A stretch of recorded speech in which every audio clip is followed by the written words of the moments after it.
the Arab states must recognize that the Arab Peace Initiative was an important beginning, but not the end of their responsibilities. The Arab-Israeli conflict should no longer be used to distract the people of Arab nations from other problems. Instead, it must be a cause for action to help the Palestinian people develop the institutions that will sustain their state, to recognize Israel's legitimacy, and to choose progress over a self-defeating focus on the past. The progress of the Arab world will not happen until the Arab-Israeli conflict is over. We care about having peace in the future, but we know that we can never have peace with a Palestinian generation that's brought up believing that they have to destroy Israel.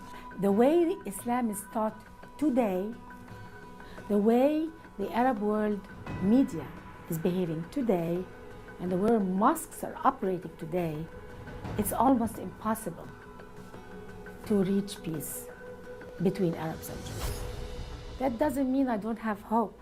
The only way we will have peace is if we eliminate those impediments to peace. Now, there is no greater impediment to peace than teaching Palestinian children that they have to destroy Israel because God wants it. There is no greater impediment to peace than showing Palestinian children tanks killing them, helicopters killing them, all contrived, all made up, because those children grew up with a passionate hatred of Israel. I think the thing we need to focus on, and that is essential before any kind of final peace deal, before even an interim peace deal, we need to focus on peace education replacing hate education. I'm speaking because I love my people. Arab kids don't need jihad, they need jobs. Arab kids don't need hatred, they need hope. They need education. They need to look at other people of different religions as an opportunity to learn something from others, not an opportunity to kill others. If you want to compete with Israel, you can do it. Compete in the educational field, in the innovation field. Let's not compete with the Jews in the killing fields.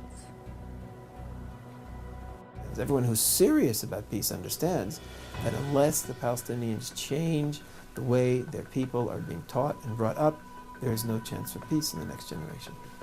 We're not saying don't negotiate. We're not saying the Palestinians are not entitled to land. We're not saying they're not entitled to a state. We're saying that the first step is peace education, because only with peace education will we have peace.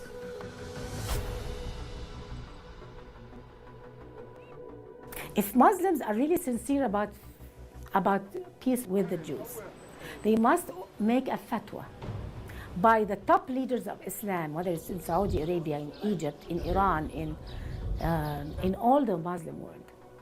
They must issue a fatwa saying that any reference to killing Jews or calling them apes and pigs does not apply today to the Jews of today.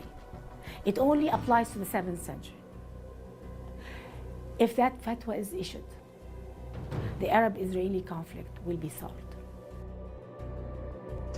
And I say to the Palestinians this evening, we want to live with you in peace as good neighbors.